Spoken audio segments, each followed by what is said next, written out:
This is KMCV Channel 7, the only local channel covering all of the CNMI.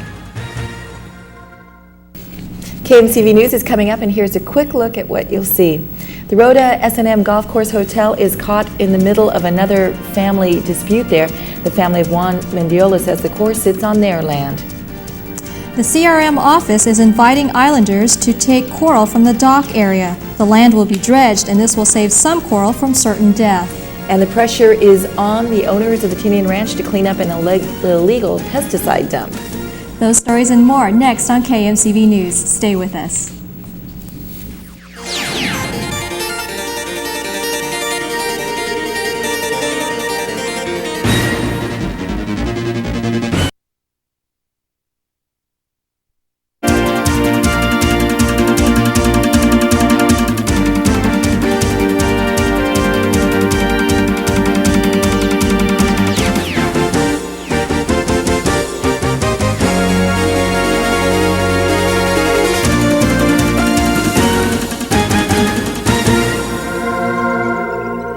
Buenas noches para todos. Hamzu Data Saipan Lutatan Tinian Guahu si Carlotta de Leon Guerrero. Good evening and welcome to the Thursday cast of KMCV News. I'm Nanette Miranda. Willie joins us later with sports, and Vicki tells us what's on the weather horizon. But first, weather watchers are keeping a close eye on Tropical Storm Karine. At 10 o'clock this morning, Karine was located at 6.5 degrees north latitude and 156.3 degrees east longitude, or approximately 943 statute miles southeast of Saipan.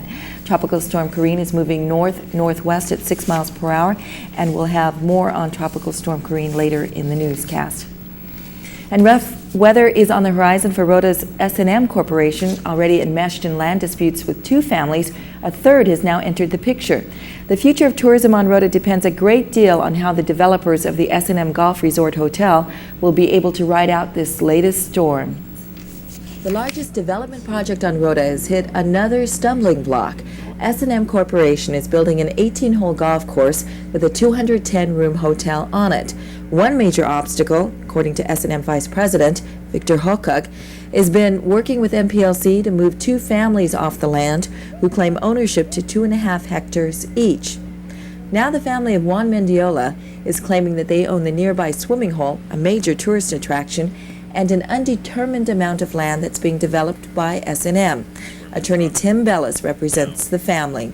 What actually occurred is, since 1950, the government has never given this person or his estate the land that they promised to exchange. So technically the government has never fulfilled its part of the exchange agreement, so therefore the exchange agreement is no good. So technically the estate of Juan M. Mendiola still owns this 400,000 square meters, including the swimming hole. Bellis says he's talked with Hokog about what it will take to satisfy the Mendiola family. Bellis told reporters Hokog's assessment of this new development. His reaction was that potentially if S&M comes up with another problem like this, that perhaps it could kill the development. It could cause his Japanese counterparts, his investors, to withdraw completely from the project. Several weeks ago, Hokuk told KMCV News that the escalating price of the project, coupled with the repeated delays, could jeopardize the S&M golf course project. We're probably looking into completing this project in the amount of somewhere between 57 million to 60 at this time. And further delay will probably incur more expense, and I sure don't know whether the president of the company will continue to tolerate, further delay on this project. MPLC Director Bill Concepcion says the Mendiola family was moved off the Agusan land by the Japanese administrators before the war in exchange for 40 hectares in Kaunan. In the 1950s, when the Navy administrators began the task of documenting land ownership on Rota, it was determined that the Mendiolas had given up land in Agusan for the Kaunan site. The Mendiolas, he says, then agreed to relinquish all rights to the Agusan land for the Kaunan land. An agreement to exchange was executed in 1958, but Concepcion says a quitclaim deed of exchange was never executed by the Trust Territory government. when MPLC was formed in 1979. He says their legal counsel, Pedro Atalik, tried to execute the quitclaim but could not locate all the heirs. Concepcion says during this entire time, the Mendiola family was using the 40 hectares of Kaunan and had even sold some of it. He says that they only showed interest in trying to get back the Agusan land when S&M was scouting for land in that area in 1988.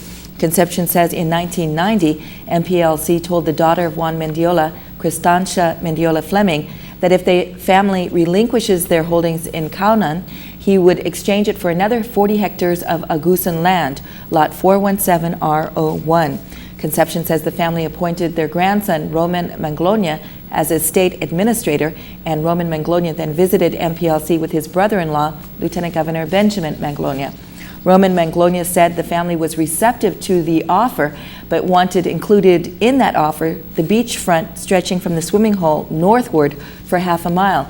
Concepcion says he advised Roman Manglonia that it was unconstitutional to transfer public land within 150 feet of sandy beaches. In any case, Concepcion says, Mendiola land was bounded on the west by a road running parallel to the coastline. Concepcion was then advised that any further negotiations on the property would be through attorney Tim Bellis. As Rota deals with their growing pains, the Commonwealth may be dealing with shrinking pains, shrinking pocketbooks, that is. A preliminary survey by Mariana's Visitors Bureau indicates that tourist spending is down. Though exact numbers won't be released until the report is done in October, Deputy Managing Director Priscilla Delacruz says spending is definitely taking a diving trend.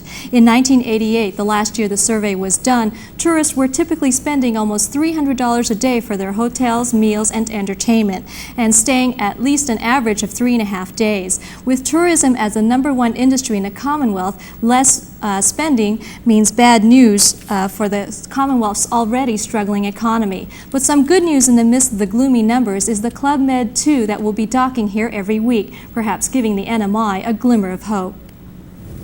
The big spenders are coming. The ship Club Med 2 brought in today its first load of passengers for the season, almost 200 of them, many from Asia.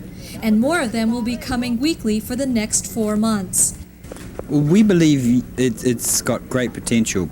From a country like Taiwan, where there's an enormous outbound number of travellers, we think that Club Med 2 is going to be an exciting new type of market for us. Some Club Med executives believe a vacation on this floating resort will be an easy sell. Others may have a tougher time, but they do think the potential is definitely there. In Korea it's going to be a little difficult to sell it because there is no yet a cruise concept of vacation in Korea. Korea is a very baby country for tourism. What that translates to for the Commonwealth is a boost in the economy because these tourists aren't typically budget-minded vacationers. Club Med attracts customers with money. But for sure we are looking for a middle upper class customers. It's definitely the top end of the market. The traveller from Taiwan really likes to come to a destination where they are catered for. Money is no object to many of these passengers, even after paying for the cruise. From Taiwan, for example, the number of days per year that any working person can take for holiday is very small. So when they do go on vacation, money isn't a huge concern. They go and they spend, and they don't think too much about how much they spend each day. As long as they're having fun, they're enjoying themselves, they will spend the money, so yes. With almost 200 tourists coming to shore each week onto all the islands in the NMI, the economic opportunities are tremendous, especially here. Well, from Saipan point of view, there's a lot of opportunity to offer exciting and interesting excursions on Saipan for the Taiwanese, because they're very happy to spend their money as long as they have a nice, interesting thing offered to them. And there's a lot of potential from Saipan to make some extra money too, I'm sure. The ship, however, is only here part of the year. That extra money, which may come in from businesses as a result of new inflow of tourists, might not be enough to rock the economic boat. And Saipan's waters weren't rocking the boat today. It was smooth sailing for a new face in the harbor called Club Med 2. Here's a look at the luxury liner as it makes its first tour in the NMI. Club Med 2 is a floating haven. Its predecessor, Club Med 1 in the Mediterranean, was so successful it spawned a similar ship based in the Pacific. Club Med 2 official Carl Vlaming says the ship is a hit because of what it has to offer. The most important passenger coming on the ship is the passengers who want to spend a nice vacation on a very beautiful ship in a luxury atmosphere with a Club Med ambience. The ship's ambiance is truly relaxing. The Deauville restaurant, modeled after the famous French resort outside Paris, serves scrumptious meals. The Pacific Lounge offers nightly shows at 10 o'clock. The Saint-Tropez bar is one of 4 thirst quenchers. This pool is one of 2 fun spots for water sports like water aerobics. And the place of rest, one of 169 cabins and 5 suites, is very comfortable, complete with television, minibar, and a connection to the outside world. Phone calls, though, are a bit hard to swallow at $20 per minute via satellite. If the amenities won't spoil you, the services will. This reception area will make your reservations for meals and shore excursions. You don't even need a camera because the ship's photographer snaps pictures all day and all night long and sells them at $8 a pop. Nor do you need money, as this blue card charges your expenses to your credit card. It even opens your cabin door. Overall, the ship is a real crowd pleaser. So David, how are you enjoying yourself on the ship? Very much. What have you been doing? What do you like so far? Well, I think it's a very different boat. I mean, the ship is very different, and everything is designed so uniquely that, I mean, it's very different from all the ship. I mean, you got everything arranged it, and you got all facility here, which is very nice. It will spend part of the year here in the NMI and the other part in New Caledonia, about 800 miles east of Australia. When it is here, the ship will originate in Guam and travel to all the islands in the Commonwealth. The ship is very much like the world-famous Club Med villages. What is so special about the ship? It's a compromise between a Club Med village and a Club Med ship. But it's not exactly the same. Because in a Club Med village, you have shows, you have cabarets, you have theater playback every evening. It's a kind of leisure atmosphere. Here on the ship, it's a little bit more formal. In the evening, for example. Oh, Club Med, take me away. Cruises range from 4 to 9 days in length, and they cost between $600 and $3,100 for double occupancy without airfare. Well, Vicky Tadella is coming up with an update on Tropical Storm Karine. And the miracle man of Tinian lived to tell the tale. Details next.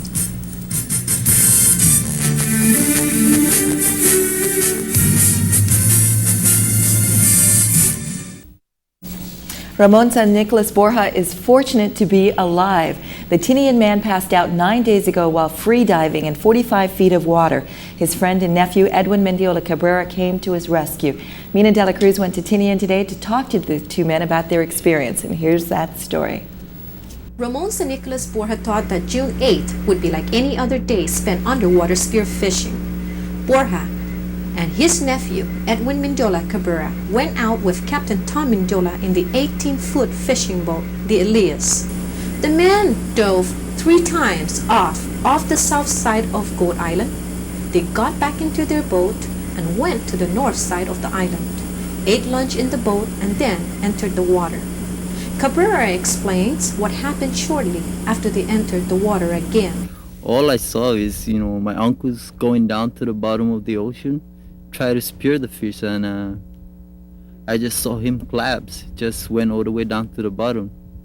So what I did is I went up to the surface and tell my uncle to get there as soon as possible because my friend is drowning. And she threw me the scuba gears, and I just grabbed the mouthpiece and opened the valve. I approached down the bottom to grab my uncle because I saw a lot of blood and I'm scared that there's going to be a lot of shark. It's going to be attacking him. So as soon as I reach the bottom, I look at my gates to see how many PSF of air I have inside, and that's the time when I read that it was 105 feet deep. So I grab him and start approaching up to the surface.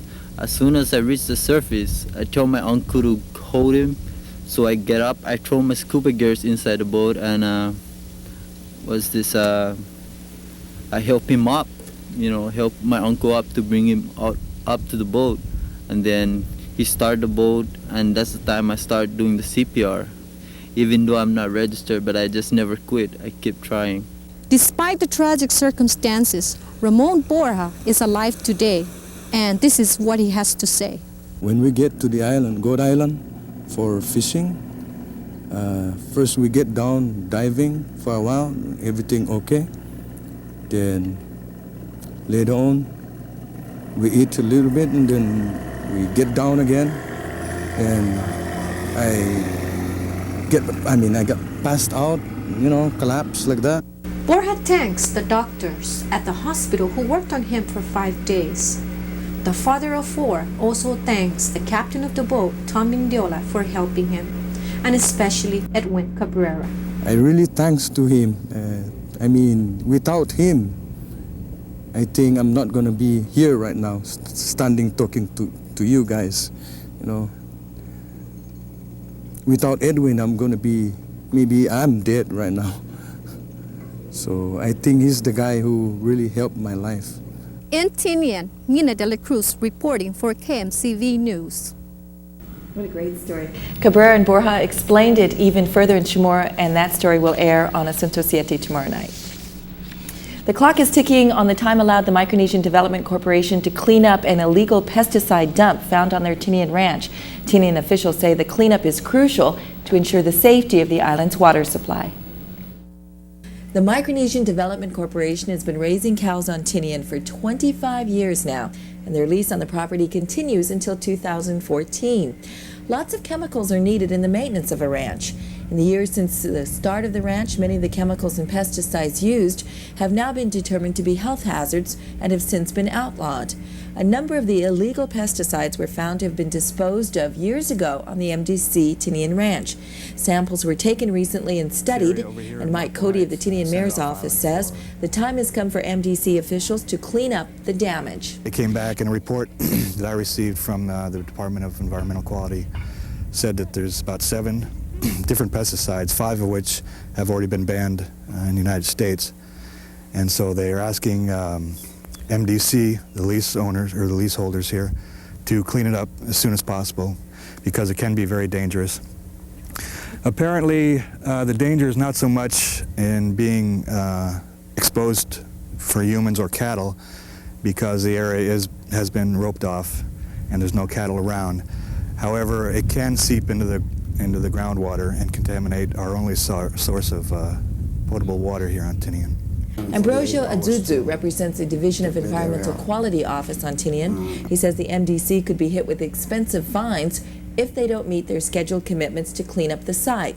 But he says the job has been contracted out and will begin soon. When Bob Jones was here 2 days ago, he told us that he hired an environmental group from Guam, which is what's the company name? Unitech. So the guy was here to check the area up on what they require to do. So they have 7 days to come up with a plan and 48 hours to clear the area up. After that, I think it's a $25,000 fine for each day that they don't complete the project. Unitech is an environmental consulting firm on Guam. The company also has an asbestos and toxic waste laboratory. A lot of coral will be going to waste. Only a handful of people took up Fish and Wildlife's offer to get coral freely and legally before the harbor's dredging project begins in that area tomorrow. Collectors, however, walked away with some of the buried treasures. Taking coral from waters surrounding the Commonwealth is normally illegal, but not Tuesday or Wednesday of this week. So, what do you have there? Fish and Wildlife's been letting us collect coral because they're going to dredge the harbor, huh? And so what are you going to do with your coral collection? Well, this is all going to the Hyatt. All our ponds at the Hyatt now are saltwater. So we're trying to collect the live coral to see if it's going to live in the ponds. A handful of people were up early that morning to get as much coral as possible before the dredging project to rebuild Saipan Harbor takes place later this week. I think it's a once-in-a-lifetime opportunity because you don't find these corals back in the States in pet stores, and if you can find them, they're prohibitively expensive. Collectors got the pick of the litter because this area is world-renowned for its various species of coral reefs. One by one, they came ashore with their prizes. Some were spiky, others were gorgeous. This one looked like a pair of lips. Some of it's kind of tough. It sticks to the other coral, and you have to kind of break it apart, but it comes off pretty easily. There are some types of coral out there that we can't get because they're really kind of wedged in, but there's just tons and tons of it. By the looks of the size of the trucks and containers on hand, people definitely wanted to take a lot of coral.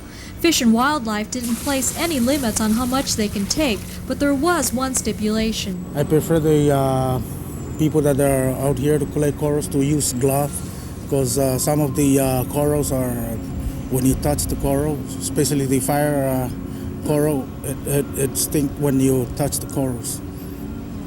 It hurts. Their new so-called pets are ideal because corals don't require much attention once placed in salt water. Well, basically it's pretty much takes care of itself. The coral itself has algae growing in it. It's symbiotic. In the sunshine, it feeds itself. So really, if it's all the conditions are just right, it'll grow on its own without much care. The taking of coral is now illegal. Fish and Wildlife's reprieve was only good for Tuesday and Wednesday. And joining me now on the set is Longshot Willie. What do you got for us, Willie? Well, we got basketball. The Hyatt remains undefeated in Inter-Hotel League, and in the NBA, Chicago Bulls are a game away from a three-peat.